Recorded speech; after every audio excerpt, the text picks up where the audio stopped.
All right, everybody, welcome back. Today we are going to talk about standard P5A, which is factoring. Our objective today is that you're going to be able to factor polynomials and solve polynomials through factoring. Now, much of what we do today is going to be relying on those previously developed factoring skills that you guys have coming in from Algebra 2. I'm going to try to take you through factoring with a slightly different process, because what I've found in my experience is that I'm either going to have students coming in that are excellent factors already, or students that are just like, man, I never really got that idea and I just need a different way to think about it. Now, the way I'm going to break up today's notes, I'm going to actually do today's notes in two videos. The first video is going to focus on just problems that are in this like left-hand column. And I've kind of broken up your paper here into a couple of different sections because they really are just different problem types that we need to be familiar with. So this will be part one of our video, and this will end up being part two. You don't need to watch part two, but there will be additional practice and different problems if you are struggling with how to factor.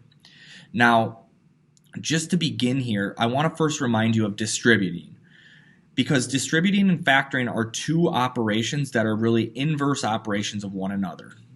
Distributing something turns it into a factoring problem, and factoring something turns it back into a distributing problem. They are two processes that completely undo one another. Now, up here, this is going to actually be the answer to a factoring problem. This will be the goal today. This is what we're going to want our answers to always end up looking like. Where our problems are actually going to start is where a distributing problem ends. So you're going to start just by distributing here. We'd get x squared plus 2x minus 9x and minus 18. And when we combine our like terms together, I'm going to get x squared minus 7x minus 18, and we're done. This is a distributing problem. It's not very hard to do. We've been doing it for a while. Now, today, this is where all of our problems are going to begin. And our job today is going to be to take this and turn it back into this. Now, there are multiple ways to sit there and factor. Some people would say just think about it, and that's perfectly okay. But if you've struggled with factoring, normally you want something that's a little bit more concrete. So that's what I'm going to try to give you today. Now, when you see a problem like this, let's get this out of the way. Actually, there are three types of factoring problems. You're going to have factoring problems when a is equal to 1, or when a is greater than 1. Those are two of the three. And the third type is when you have a difference of perfect squares.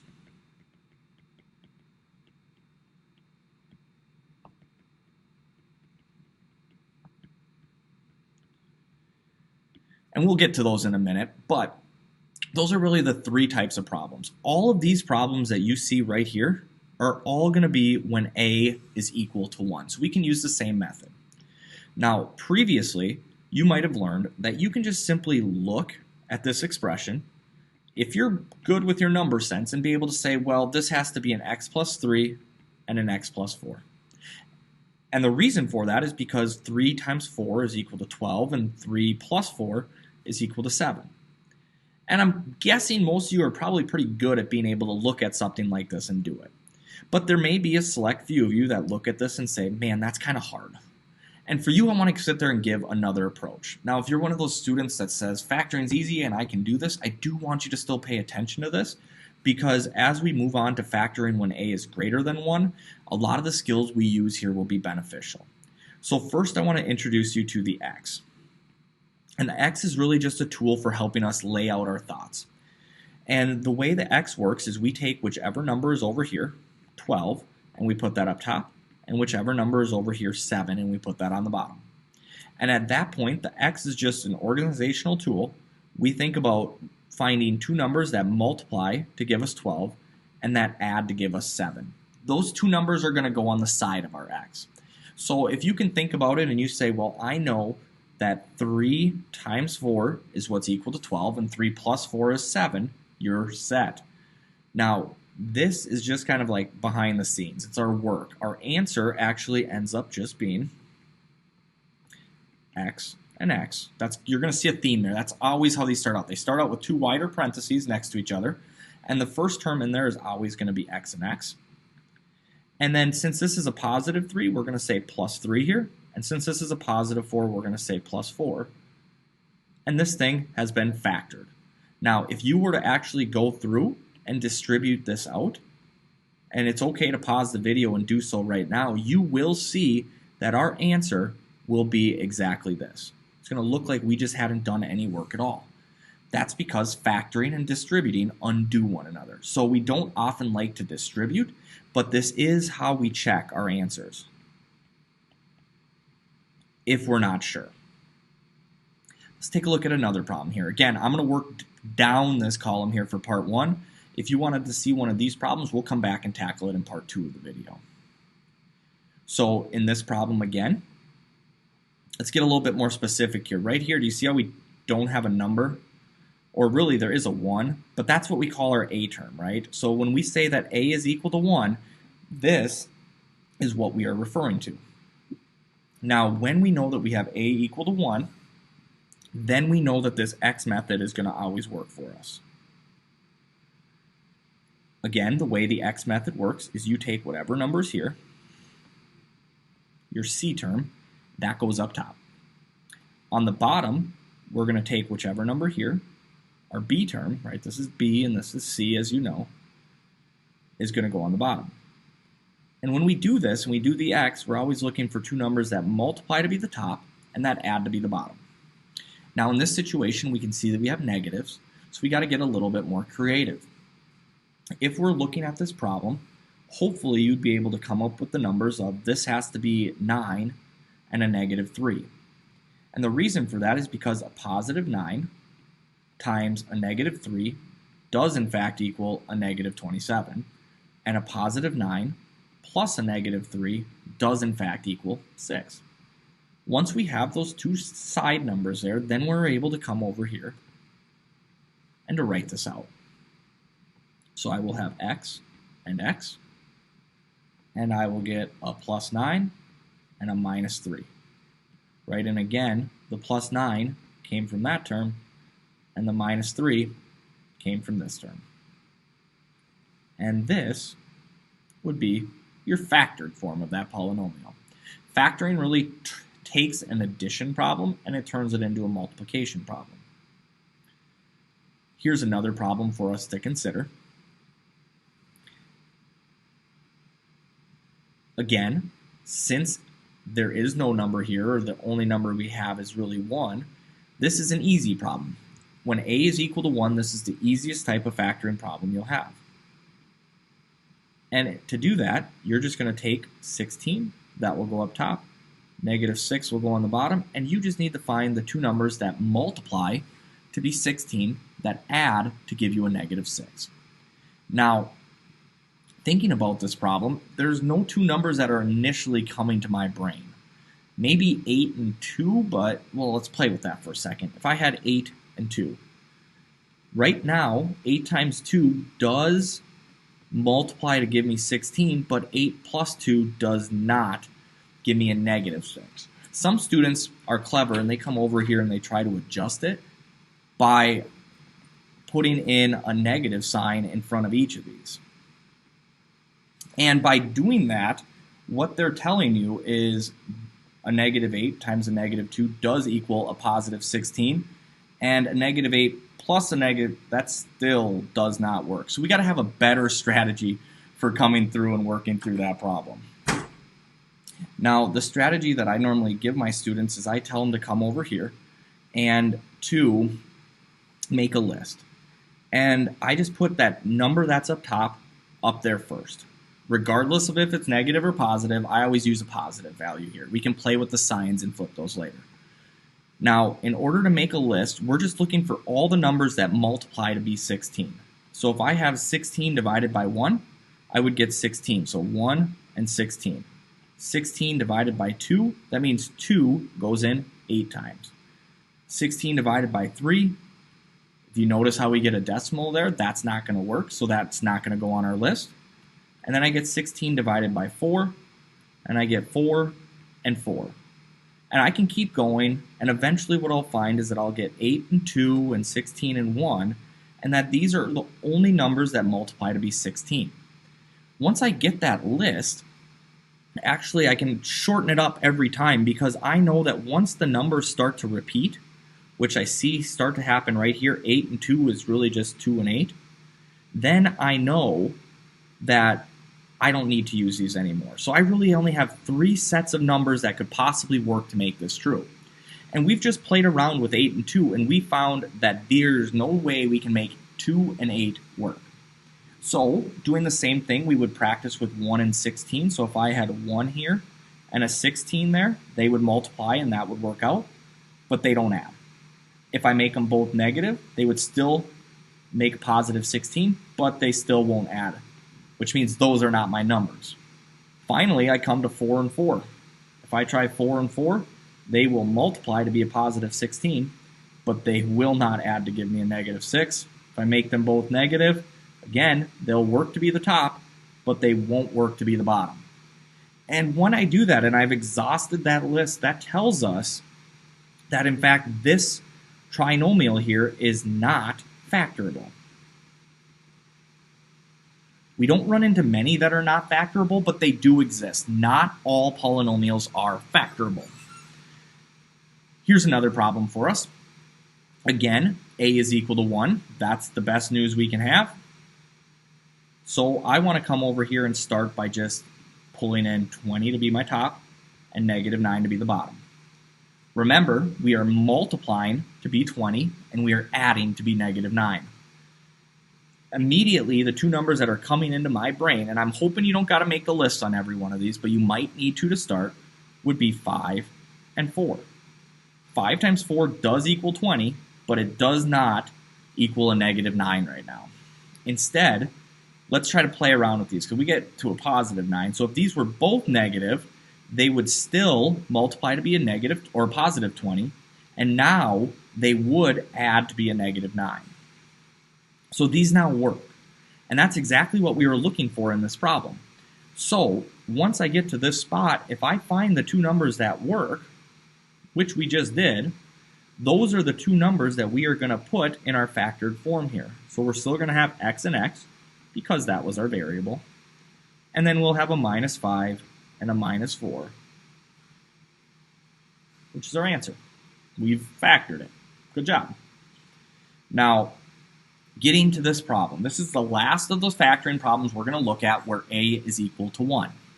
Now, in this particular problem, what we can see here is that a is not equal to 1. A is not 1. It's a 2 in this situation. And that actually becomes very, very problematic for us. We have to address that situation. Now, there are multiple ways to address that situation. One of them leads to a much more complicated and hard to solve problem, and the other way is very easy. And this one can be fixed very easily.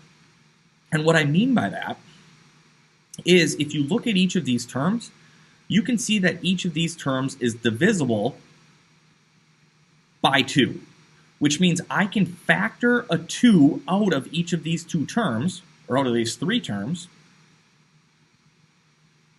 and give myself that's something that's easier to look at. So if I pull the 2 out of each of these, we really can do that just by dividing. So if I divided each of those coefficient terms by 2, I would be left with just x squared minus 10x plus 24. Now we have something that has an a term of 1, right? If we disregard the 2 that I factored out, this is the same problem we've been solving all day today. So what we want to do is then factor just that inside portion. We can't forget about this 2, but we'll bring it back at the very end of our problem. It's not going to affect anything right now. So we'll have 24 at the bottom, 24 at the top, and negative 10 at the bottom. Got to be careful with those signs. I almost forgot mine. We need two numbers that multiply to be 24, that add to give us a negative 10. Let's go through the list one more time in case you weren't aware of it. If you're struggling to make that or to figure out those numbers, you can just start by taking 24 divided by 1 and that will tell you 1 goes in 24 times. Then just start working up. 24 divided by 2, 2 goes in 12 times. 24 divided by 3, 3 goes in 8 times. 24 divided by 4, 4 goes in 6 times. 24 divided by 5, we know that's not going to work, but here it is just to prove it. There's a decimal. Decimals don't make it on this list. 24 divided by 6, that's 6, and that's 4. That is when our list starts to repeat, and we're done. Now, looking at those, I got a feeling that it's 4 and 6. Right now, it multiplies to be the top, but it doesn't add to be the bottom. Maybe we can adjust that by making them negative. Negative 4 times negative 6 does equal 24. Negative 4 plus a negative 6 does equal negative 10. That means we can rewrite this as x minus 4 and x minus 6. And we can't forget about this 2 that we already factored out. So that needs to still go and sit in front. Now again, none of this should be anything that's new to you. This is all stuff that you've went over extensively in Algebra 2, but you probably never use the x to organize your thoughts, and that's okay. If you don't need the x, you don't have to use it. I just need you to get right answers when you factor. Now, this is the second type of problem we're going to look at. And again, we're only going to do the 2 problems on the left here, but if you want more practice, come back to part 2, and we will work through the 2 problems on the right. Now, for the first problem, x squared minus 25, one thing you're going to notice is that there are only 2 terms here. And both of those terms are what we call perfect squares. That means we know what numbers multiply to be those numbers. What number times itself equals x squared? X. What number times itself equals 25? 5. Whenever we have perfect squares like that and they are being subtracted, which is what we see here, that tells us that this is a special form. And that special form always will look like this. One will be positive and one will be negative. The number that is going to follow here is always going to be the square root of this number. So the square root of 25 is 5. So I'll have a plus 5 and a minus 5. That number will always be the same in those 2 slots, but one will be positive, one will be negative. The number that's going to go at the front of the term is going to be the square root of x squared. What number times itself equals x squared? Well, that is, of course, x. And this is done. It's that easy. This is a pattern that exists. It's called the difference of 2 perfect squares. Difference meaning subtraction. Whenever I have one perfect square and I'm subtracting another, this is always going to be the pattern that follows.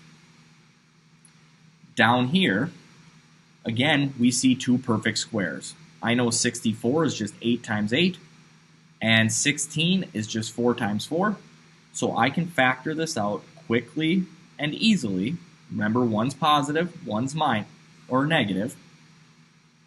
The square root of 16 is 4 and 4.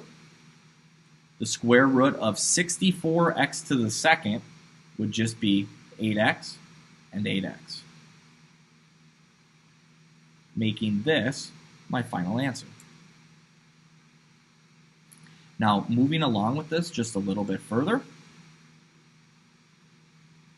one more thing we need to consider is that we also have situations where a is going to be bigger than 1. And when a is bigger than 1, we need to think about it completely different. Now, we did see one problem where a was not equal to 1.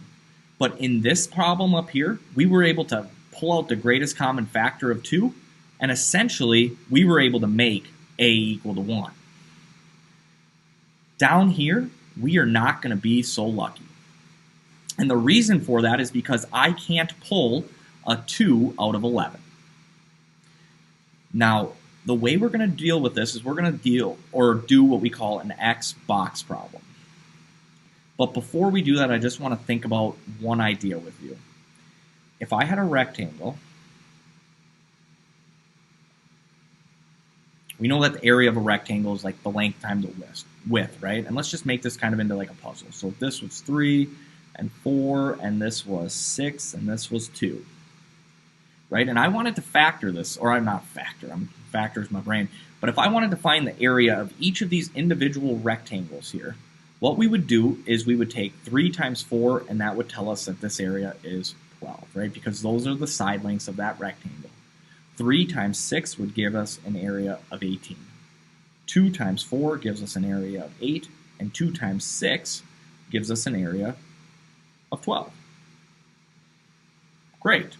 Now, what we're going to do in a minute here is we're going to start with a situation in which we know what the inside numbers are and we need to figure out what the outside numbers are. This is the box part of the X box problem we're about to do.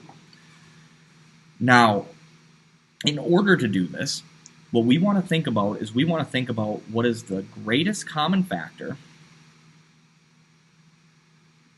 that we can pull out of this expression. What is the biggest number that we can pull out of 12 and 18? And the biggest number that goes into each of those is, in fact, 6. Now, once I know that that is 6, then I would know that, well, 6 times 2 would have to give us that top number, and 6 times 3 would have to give us 18, right? So I'm trying to just basically work backwards. Once I have one number over here, I'm just saying 6 times what is equal to 12, 6 times what is equal to 18, and I start to fill out those numbers. Now, once I've gotten that far, now I have to think to myself and say, well, 2 times what is equal to 8, that is, of course, 4, and 3 times what is equal to 12, and, of course, that was 4 again, right? So we were able to get those numbers over on the side here. Now, the nice thing about those numbers, or this skill, is that these pieces right here, this 2 and this 3 and this 6 and that 4, are going to relate very, very closely to a factored form of this. So let's break this down and go through the whole problem. First thing you need to know, we have a 2 in front. We can't pull it out like we did last time. This problem has to be done differently. The way you do this problem, I call it an Xbox problem. Other people call it probably something else. But the way it needs to be tackled is you first start by multiplying 2 times 12. 2 times 12, of course, is going to give us 24. That becomes our top number. This negative 11 is going to become our bottom number, just like it always has been. This is why I like the X. This is a good organizational structure. And what this ends up doing is it takes all the thinking out of the problem, which, if you factored the other way, you realize that might be hard on these. Now, two numbers that multiply to be 24, that add to give us a negative 11, would be a minus 8 and a minus 3. Right? Negative 8 times negative 3 gives us positive 24. Negative 8 plus a negative 3, negative 11. Now, instead of going to our answer here, right, we've done the X part, now we need to do the box part. This is how the box is going to work. So you're going to make a box, a rectangle, and you're going to make kind of like a window pane, right? So there's going to be 4 boxes in it. Now, what goes in these boxes are going to be the numbers from the problem. So this 2 right here is always going to be the number that goes in that box. This 12 is always going to be the number that goes in this box. Whatever number is on the left over here is always the number I put in this box. And whatever number is on the right is the number that goes in this box. Now, I realize I have arrows going everywhere, but I really want you to see where each of those numbers is coming from right now, because that's going to be the pattern we're going to follow as we go through. Now, looking at this is what we need to do. Our first step, once we get to a box problem, is we always want to say, what is the greatest common factor from each of these top 2 boxes? What is the biggest number that goes into 2 that also goes into negative 3? And our answer here would just be 1. Right? There is no other number that goes into 2 and negative 3 at the same time. As soon as we know that that is 1, we need to ask ourselves, 1 times what is equal to 2? And quickly, I know you're able to tell me that that has to be a 2 up there. Otherwise, 1 times 2 we would not get that area. And we go above the 3. 1 times what is equal to 3 or negative 3? Well, that, of course, has to be a negative 3. Lastly, if I say 2 times what is equal to negative 8, I would hope you could tell me that that's a negative 4. And then I want you to check one thing. If I take, bad highlighting color, negative 4 times a negative 3, does that give me a positive 12? Our answer is, of course, yes. That means we did this correct. Now, if you're looking at that and saying, well, what the heck did we just do? Well, let me show you, ladies and gentlemen. It was absolutely a thing of beauty. Right here, 2 and 3. If I just take 2 and negative 3, I'm going to put those in parentheses here. And if I take 1 and negative 4, that 1 is going to be the one that always goes here. Negative 4 is going to go here. And all you need to do to finish factoring this is you're just going to put an x after the first one and after the first one. And this is the factored form of this trinomial. Now, I hope you can agree with me that the math we've done here is not very hard. It's maybe confusing on what to do where, but I can tell you this, there is not an easier way to guarantee you get a right answer on this problem every time. If you're used to factoring this a different way, you are totally allowed to do so. I'm not stopping you in that regard, but I need you to be able to factor accurately every time, and this is one way to guarantee that. The more of this you do, the faster and better you will be. Let's do just a couple more of those quickly here. So on this problem, one thing I haven't told you yet, you never want to factor when you have an A term that's negative. So if you have an A term that's negative, you always want to pull the negative 1 out of each of those terms. When you pull out the negative 1, it's going to flip your sign on each of these.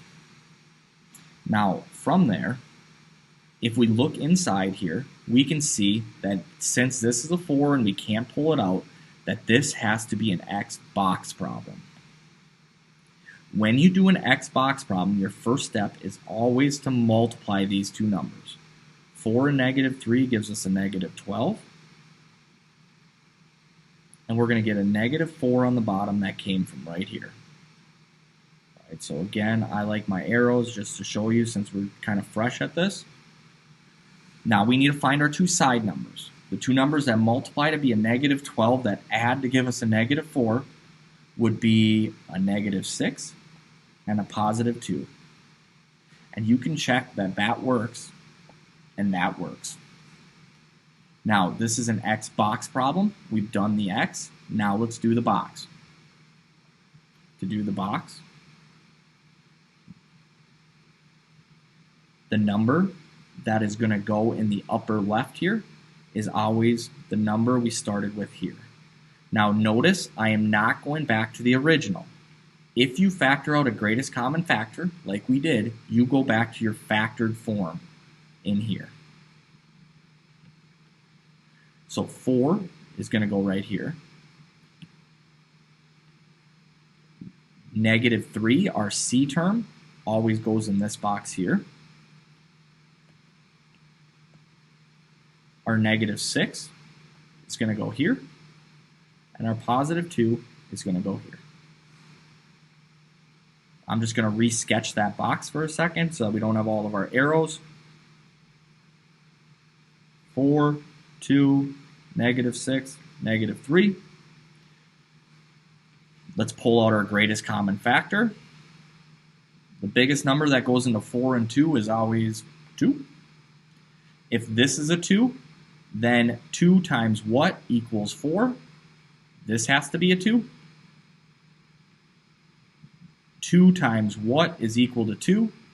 This has to be a 1.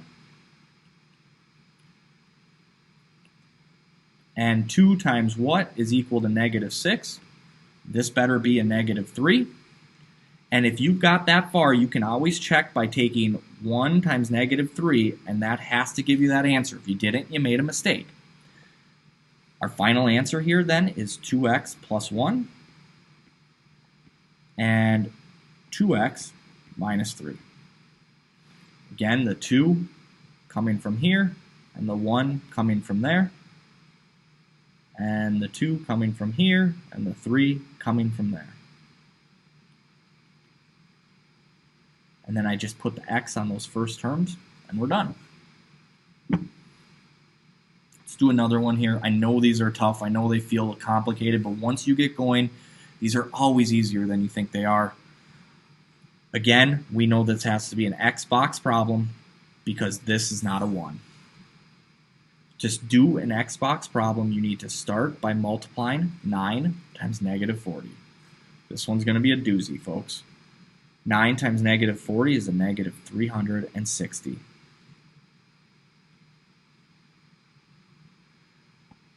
The positive 9 moves down to the bottom. Once I'm here, I need to find the two numbers that multiply to be a negative 360 that add to give me 9. So I'm going to start by just giving myself 360 up top, and I'm going to make a list. I know 1 goes into 360 times. Maybe let's use a calculator and generate this. 360 divided by 2 is 180. 360 divided by 3 is 120. Really, it feels like we're doing a ton of work right now, but you have to realize we're not really thinking. We're letting our calculator do the work right now, and that's going to pay off big time in the end. 360 divided by 5 is 72.